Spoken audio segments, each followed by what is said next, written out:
G'day folks, Ben from Snowy's here today showing the installation process for these Inspired Overland lightweight rooftop tents. Hit it.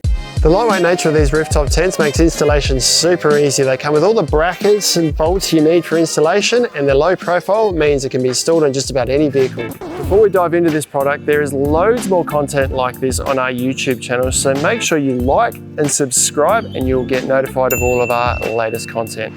Now let's jump in. We are down here in the car park at Snowy's HQ, and I've got one of these Inspired Overland tents upside down here next to me. I'm going to show you the installation process. This is the carbon fiber model I've got here now. The installation process is largely the same for both the lightweight and the carbon fiber models. There are a few little differences in the orientation and maybe the inclusions. We'll go through that as we go through the process. But I've got this laying face down, as I said, or it's upside down. So I've got it sitting on top of some of the cardboard that the packaging, that it was packaged in when we opened it up. And I'm just gonna lift this up to show you that the carbon fiber comes with a protective coating on it. So I'm gonna leave all that on place until we've got it installed safely on top of the vehicle, just to save it scratching up. The lightweight models won't have that protection, but just use something on the ground to stop it from being damaged while it's sitting upside down here. And to the left of me here is everything that's included in your rooftop tent for installation. Now the carbon fiber model will come with this strip of rubber, which is designed not for installation, but just a visual element just to put around the edge of the rooftop tent. We'll show you a bit more on that shortly. And these are all the brackets, bolts, and everything you need for installation for the most part. Every installation is a little bit different. Firstly, going through what's included, these are the two different bracket types. So if you've got a square shaped roof rail or perhaps a flatbed rack with rails that will fit in here, you get 4 of these brackets. Or if you've got more aerodynamic round or elliptical shaped roof rails, you can use this bracket here, and this is what I'm going to use today.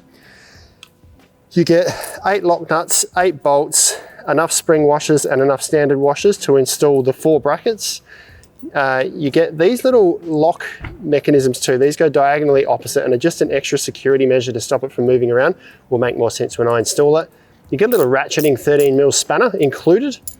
And these are the little rubber strips that will fit in M8 channels. If your roof rail if it's just going to be sitting straight on metal, you can put this bit of rubber in there for the rails on the rooftop tent to sit on to stop vibration. And then you get the plastic caps that go on the end of the rails just to make it look a bit tidier. All this will make sense once we install it. Now the only other thing I'll mention is that my roof rails are really big. So the length of these bolts was too short in order to install it. So I had to invest in just a few slightly longer bolts. So I've got a 40mm and a 65mm here. 40mm would have just made it, 65 is a bit of overkill, but every installation is a little bit different. So you may find you need to get a few more bolts, but they're not a massive expense, but do get good stainless steel bolts to go in this kit here. It's the same M8 bolt that fits the lock nuts that come with it. So you might find you need to get some other bolts for installation. I'm going to show you on one corner of the rooftop tent here, while it's upside down, how you install these brackets. So I need one of the brackets, 2 bolts, and I'm going to grab this little slide locking nut here to install it as well. And I don't need the spanner to show you what's happening here now. I'll also grab a plastic cap to show you where they go. So this bolt, these are installed on the rooftop tent, so you don't need to install these, they're already pre-installed. Your roof bars are what are going to sit across this way, and you're going to install this over your roof bar like this. So the roof bar will go where my fingers go, and we're bolting it onto there. So it's going to be 4 points of security. The spacing of these we'll talk about shortly, but right now I just want to show you how to install these. So we'll need to put the M8 nut in this channel here. We'll put 2 of them in place. So they'll go in. These will be either side of our roof rail. This will then sit over the top like this.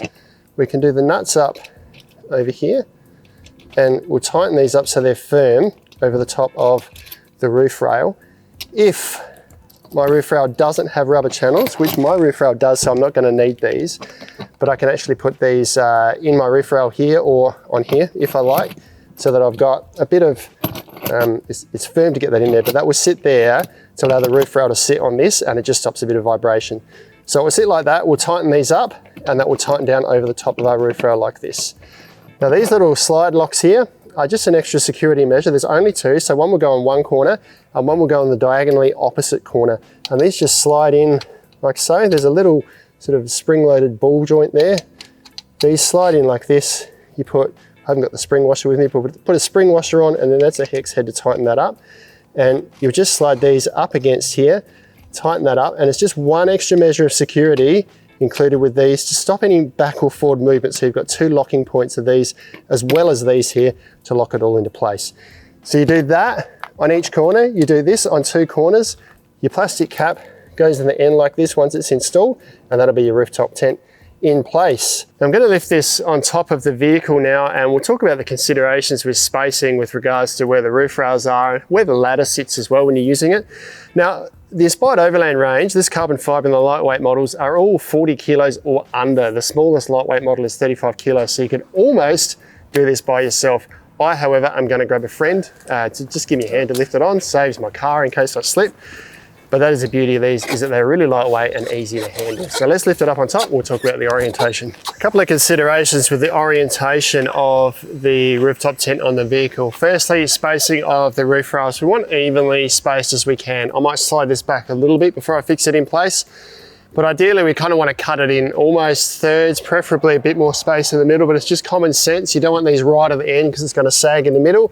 You don't want these too close without sagging out the end. If you've got three roof rails, even better, because it's going to offer extra support in the middle. The other consideration is the orientation of the rooftop tent left to right. I've got this over to the driver's side of the vehicle a little bit.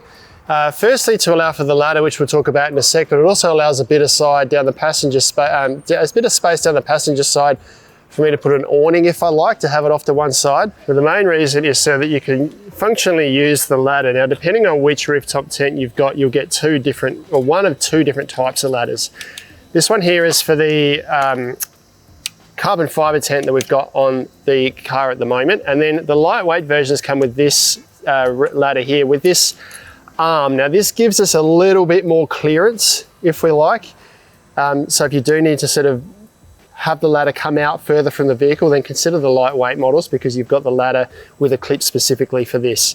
If you do have the carbon fibre model though, which we've got on the roof at the moment, I need to have the tent over to one side because this sits flush with these brackets here, and I need to be able to have clearance for my ladder to come down here. Now, if you are finding you need a little bit of extra clearance with the ladder on the carbon fibre version, you do get a second set of brackets that you can use. So this is the size of the bracket that comes on the tent. I've just removed this. You need to actually open the tent up to remove these.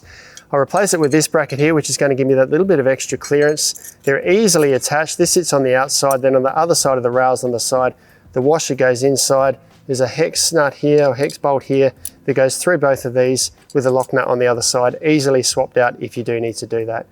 Now, if we grab the ladder and come around to the back of the tent here, I'll show you the other fittings. All of the tents come with mounts either side and at the back. Now, this back brackets aren't going to be any use to me because even if this did move back a little bit, I've got a spare tire here.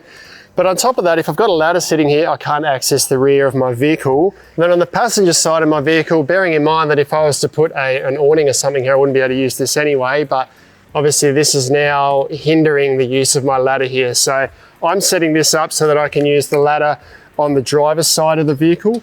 If I had the lightweight versions with this tent, this gives me a little bit more clearance. This needs to hook just inside the shelter here, because the brackets on the lightweight models are actually inside this edge here. But that gives me a little bit more clearance. Probably not something to overthink, but just have a consideration of how you might use it. You're probably just going to have one access point that's most functional.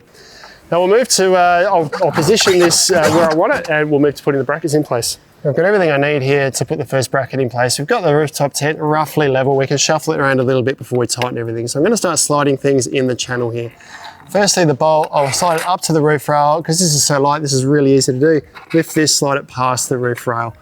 Now on these rubber strips I mentioned before, I said you didn't have to use them. I don't need to in this instance. I've actually got a rubber strip in my roof rail here, so that's helping with vibration, but I can double up, and I'm going to in this instance. I'm going to put the rubber strip in the rails that are actually attached to the rooftop tent, slide this along, and then lift this up so that's now resting on two lots of rubber here.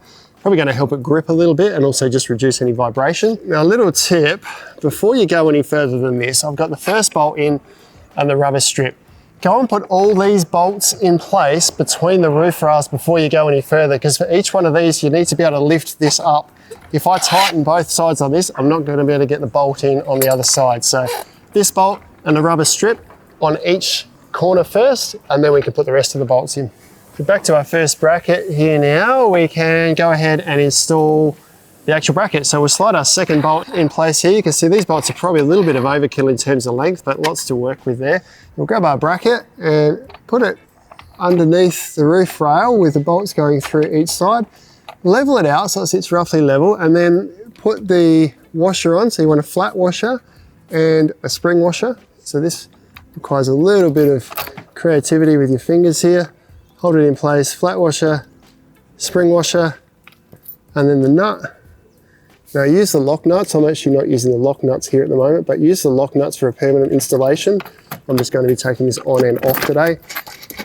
That's the first one in place there. So I'll put all of these in place, the screws, nuts and bolts and washers in all 4 brackets. I'm going to leave it fairly loose though, so we can shuffle the rooftop tent around a little bit to get it in its final position before we tighten everything down.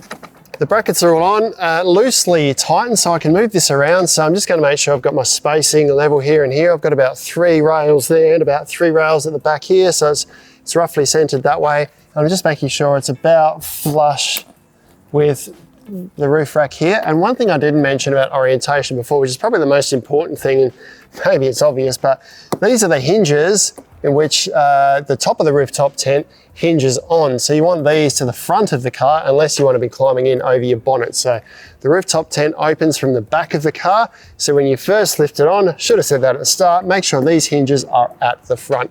So I can now go around with my 13mm spanner, tighten up all of these nuts and bolts just firmly. You don't want them too tight because the bracket's just going to keep bending. Just tight enough to hold it in place and stop it moving around. It's one of those things that you want to check every now and then to make sure they're still tight, but if you've used lock nuts, then they should stay in place anyway. I've got the last bits I need here for the 2 little nuts we need to install for a bit of extra security, but before I do that, I just want to mention that probably a good indication of how tight to do these up is just until this crush nut or crush washer squashes down in between here.